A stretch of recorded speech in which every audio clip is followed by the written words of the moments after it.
वंदे मातरम साथियों, स्वागत है आपका मेरे चैनल विश्वगुरु भारत में। आज 14 फरवरी है और 14 फरवरी को आज ही के दिन भगत सिंह और सुखदेव और राजगुरु को फांसी की सज़ा सुनाई गई थी। और हमारे पुलवामा में जो सैनिक शहीद हुए थे वो भी आज ही के दिन हुए थे। और आज का दिन जो है, आज के दिन वो एक विदेशी जो पर्व मनाया जा रहा है, आजकल हमारे युवा जो है काफ़ी हर्षोल्लास से उसको मनाते हैं, वो वैलेंटाइन डे आज वो भी है।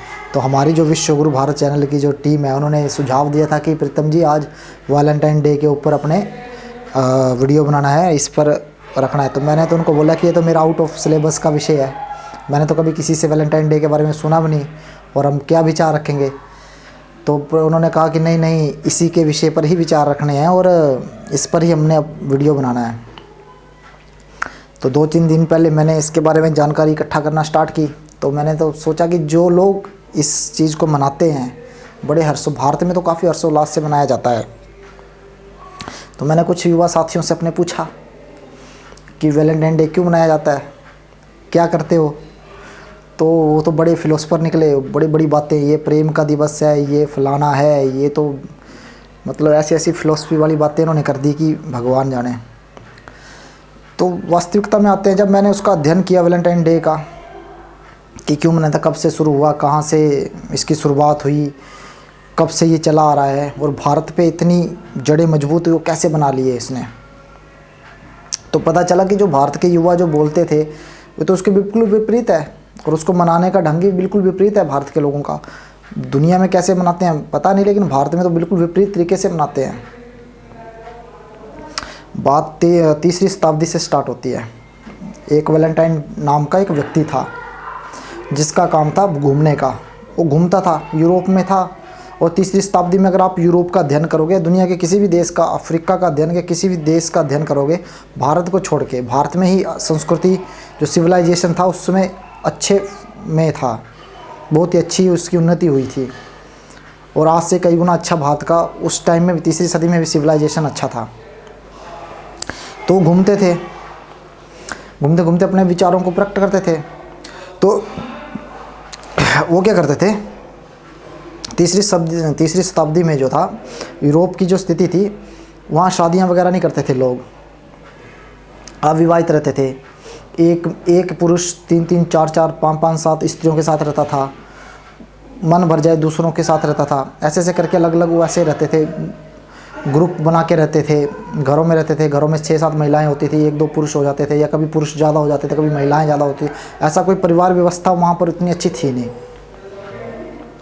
यही काम था, भोग विलास, खाना खाओ और रहो सो, जो काम है वो करते थे। इससे ज़्यादा वो ज़्यादा कुछ जानते भी नहीं थे। परिवार व्यवस्था वहाँ पर कुछ नहीं थी। तो वो उस चीज़ का अध्ययन कर रहा था, वो समझ रहा था कि ये सारी चीज़ें जो है हमारी संस्कृति पर ख़राब करने वाली। जो वैलेंटाइन नाम का एक आदमी था, उसने भारत की हिंदू संस्कृति को समझ के रखा था, उसके ऊपर अध्ययन कर रहा था और दुनिया में वो घूमता था। तो पूरी दुनिया का चक्कर लगाकर वो वापस यूरोप आया था 3री सदी में। तो उसने वहाँ के लोगों को जागरूक कर रहा था कि आप जो ये करते हैं इसको हमने अगर लंबे समय तक ठीक करना है तो इस व्यवस्था को हमें बदलना पड़ेगा। एक पुरुष जो है एक स्त्री के साथ ही शादी करके रहे, शादी के बाद ही शारीरिक संबंध स्थापित करे और अपना परिवार बना के रहो, ताकि किसी को पता तो लगे भाई ये बच्चा हाँ ये हमारा है। या वहाँ पता नहीं होता था कौन किसका है। तो ये सारी अराजकता का माहौल वहाँ यूरोप में था उस समय। तो वैलेंटाइन डे ने ये स्टार्ट कर दिया, प्रारंभ कर दिया। वो लोगों को समझाते, कुछ लोग उनकी बात मानते, कुछ नहीं मानते। जो उनकी बात मानते उन्होंने शादी की और ऐसे कर संयोगवश वो चर्च के पादरी बन गए।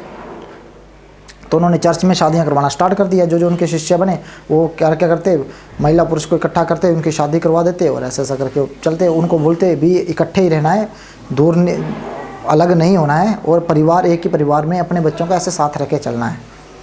तो ये सारी वो जन जागृति का अभियान चला रहे थे।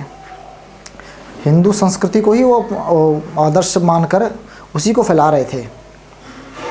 तो उस समय जो राजा था क्लाउड द्वितीय, ये बात उसके कानों तक पहुंची कि वो ऐसा है, संत वैलेंटाइन वो ऐसा काम कर रहा है। उसको लगा है उसको बुलाया जाए। तो राजा के दरबार में पेश किया उसको, भाई तू क्या काम कर रहा है। तो उसने बोला कि मैं पूर्व के देशों का अध्ययन करके आया हूँ और उस पर रिसर्च करा। जो हिंदू संस्कृति में जो भारत में लोग हैं वो ऐसा करते हैं, एक शादी करते हैं, परिवार व्यवस्था वहाँ अच्छी है और अच्छा वहाँ पर है, इसलिए ना कोई बीमार पड़ता है ना कोई बीमारी वहाँ पर होती है, और एक आदर्श जीवन जो है परिवार व्यवस्था के साथ वो जीते हैं।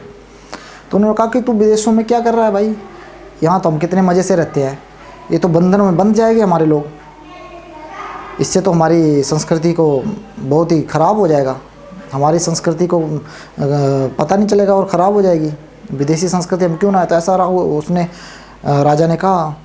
तो वैलेंटाइन डे ने भी उसको समझाने की कोशिश, वैलेंटाइन ने भी जो उसको समझाने की, राजा को समझाने की काफ़ी प्रयत्न किया, लेकिन वो नहीं माना, वो गुस्सा आ गया कि वो तो हमें समझा रहा है, तो उसको फांसी की सज़ा सुना दी। और जिन लोगों को उन्होंने बुलाया था, जिनकी शादियाँ करवाई थी वैलेंटाइन ने, उनको सार्वजनिक रूप से उन्हीं के सामने उसको फांसी दे दी 14 फरवरी के दिन, 3री सदी की बात है। तो फांसी दे दी। तो जिन लोगों की, जो लोग उसको वैलेंटाइन को मानते थे, जिन्होंने उसकी शादियां करवाई थी, जो परिवार उनके बसाए थे, वो दुखी हुए।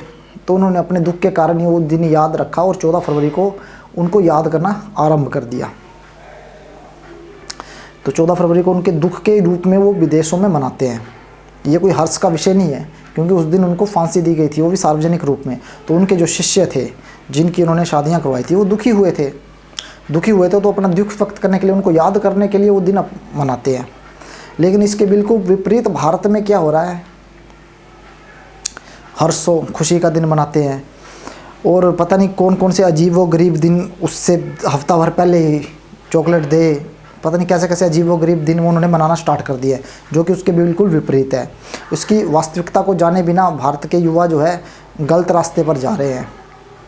लक्ष्य तो है ही नहीं।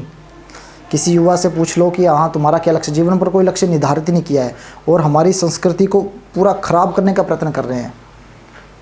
ऐसे दिन बनाने से बचना चाहिए और अपनी संस्कृति, अपने समाज, अपने राष्ट्र के जो इतिहास है उसको जानना चाहिए, और अपने देश की उन्नति में भी अपने को भागी बनना चाहिए। तो जो अपना युवा है वो गलत रास्ते की ओर जा रहा है, जो पता नहीं है, जिस चीज़ का हमें पता नहीं है, कुछ भी नहीं है, और उसको अलग अलग तरीके से, पूरे ख़राब तरीके से हमारी संस्कृति को ख़राब कर रहा है। और ऊपर से जो व्यापारी वर्ग है, इन्होंने इसको पूरी मार्केट बना दिया है। वैलेंटाइन डे के दिन कोई कार्ड की वो है, पूरा बाज़ार भर दिया, अलग अलग तरह के पूरा उसको प्रमोट करना स्टार्ट कर दिया। वो तो अपना धन इकट्ठा करके जा रहे हैं, लेकिन ये जो हमारी संस्कृति पर कुठाराघात ये हो रहा है, जो हमारी संस्कृति ख़राब हो रहा है, हमारे आने वाली पीढ़ी जो नस्लें जो ख़राब हो रही है, उसका क्या। व्यापारी तो अपना चंद पैसों से लेके उसको तो और एडवर्टाइजमेंट कर देगा। वैलेंटाइन डे आ गया, बड़े बड़े होल्डिंग लगा देंगे, बड़े बड़े सेलिब्रिटी को बोल देंगे कि इसकी प्रमोशन करो। लेकिन हमारे जो युवा है उनको अपना लक्ष्य बनाकर जीवन में आगे बढ़ने का रास्ता तय करना चाहिए कि हमने कौन से रास्ते की ओर जाना है, और अपनी संस्कृति, अपने समाज के बारे में भी जानना चाहिए, जो हमारे राष्ट्र की धरोहर है, हमारी संस्कृति है। और वैलेंटाइन जो संत थे, जो हिंदू दर्शन को ही उन्होंने अध्ययन किया और हिंदू संस्कृति का प्रचार प्रसार कर रहे थे वहाँ पर भी, कि जैसे हिंदू लोग रहते हैं, हिंदू संस्कृति, हिंदू दर्शन जो इतनी उच्च कोटि का दर्शन है, उसको स्थापित करना चाहते थे यूरोप में। लेकिन हुआ क्या, उन्होंने तो अपनी शहादत दे दी वहाँ पे, उनको तो फांसी चढ़ा दी। लेकिन उनको, कम से कम भारत के लोगों को तो वैसा मत करो कि इतनी अश्लीलता फैलाई गई है, पता नहीं भोग विलास की सारी हदें पार कर देते हैं इस दिन। ये तो अपमान है वैलेंटाइन डे का, जिन्होंने उनके लिए भारतीय संस्कृति को फैलाने के लिए अपने देश में अपना बलिदान दिया। उनको क्या पड़ी थी, लोगों को जलाने की। वो तो अपना आराम से पूजा पाठ करते, चर्च में रहते, लेकिन वो बता रहे थे कि नहीं, यूरोप की आने वाली नस्लें ख़राब हो जाएगी, तो ऐसा ऐसा करके शादियाँ बना के परिवार में रहो। उन्हीं की प्रेरणा से जो विदेशों में है तो शादियाँ करना स्टार्ट हुई, परिवार बनाना, परिवार व्यवस्था बनी, उन्हीं के प्रयास थे। उन्हीं को जो लोग याद करते थे, उन्होंने उनको आगे बढ़ाया, तो एक परिवार व्यवस्था यूरोप और पश्चिम के देशों में बनी। आज लेकिन वो भी उतनी सुदृढ़ नहीं है। वहाँ भी आज भी ऐसा होता है, शादी होती है, 2-4 साल बाद छोड़ दी जाती है, दूसरी शादी कर ले, दूसरी तीसरी, ऐसे कई पुरुष कई महिलाओं के साथ वो संबंध भी रखते हैं और 2-3 शादियाँ भी कर लेते हैं। वैसे ही वहाँ विदेश में महिलाएं भी करती है।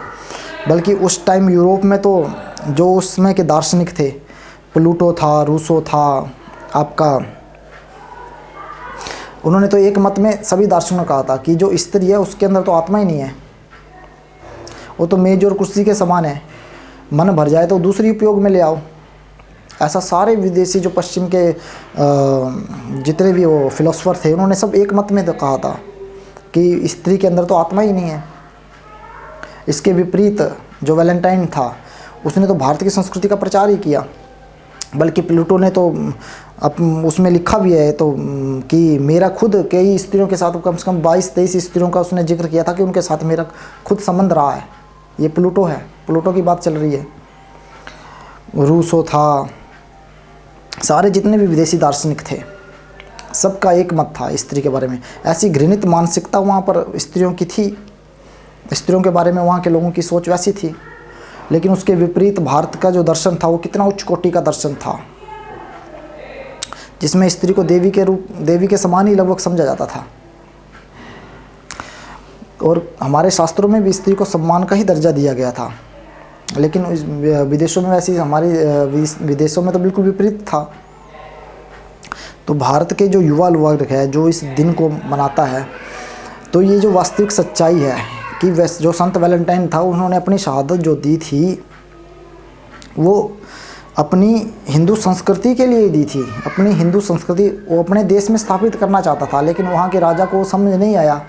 उसने समझा कि हमारी संस्कृति तो ख़त्म हो जाएगी, हम तो मौज मस्ती वाले लोग हैं, तो उनको फांसी दे दी।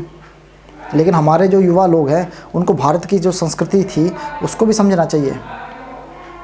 ये हिंदू संस्कृति अनादिकाल से चली आ रही है और इतने उच्च कोटि आदर्श और सभ्य संस्कृति है, पूरी वैज्ञानिकता पर आधारित है।